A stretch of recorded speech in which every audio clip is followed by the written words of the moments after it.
What can we do when grief threatens to take away who we are?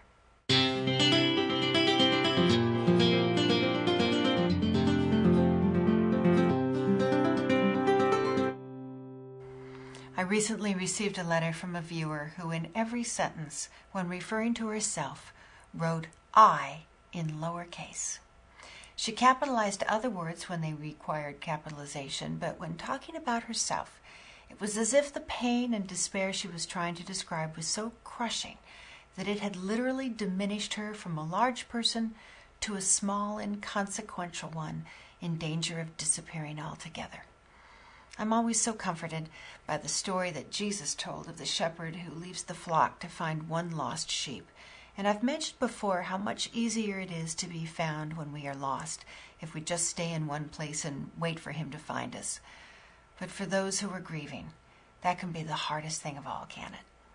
Because sitting still and listening to the silence makes the sorrow almost unbearable.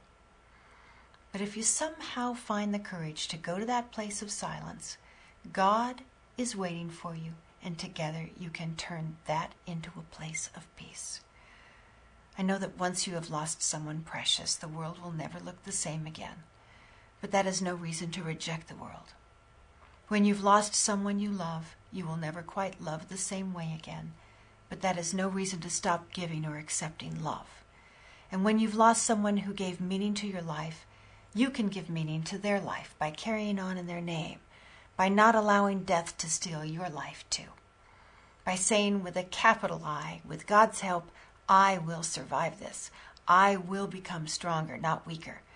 I will place my mother, my father, my friend, my husband, my wife, my child in the arms of God and honor their memory by living my life in hope, not despair.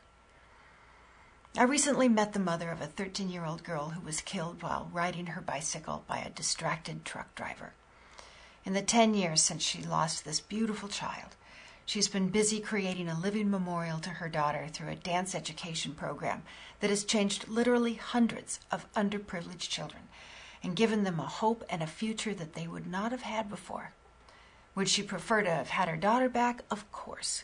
But when tragedy made one future impossible, she managed to translate her grief into action and provide a future to hundreds of children who until then had most never dared to dream for the help and resources she made possible for them. How different their lives would be if she'd given herself up to the small I, if she'd done what I frankly imagine many of us would be tempted to do in such a tragedy. I'm not a psychologist or a therapist, but I can't help but wonder about that small I. Why does grief diminish some and strengthen others? I have to believe it has something, maybe everything, to do with faith.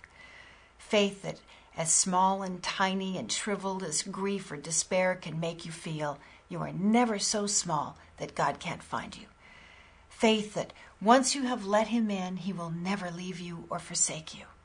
Faith that even though it may take the last ounce of strength you have, if you can just find the words to call out, "Here I am," no matter how small that I sounds, he will hear you, he will answer you, and you will not be lost. Take good care, and see you soon.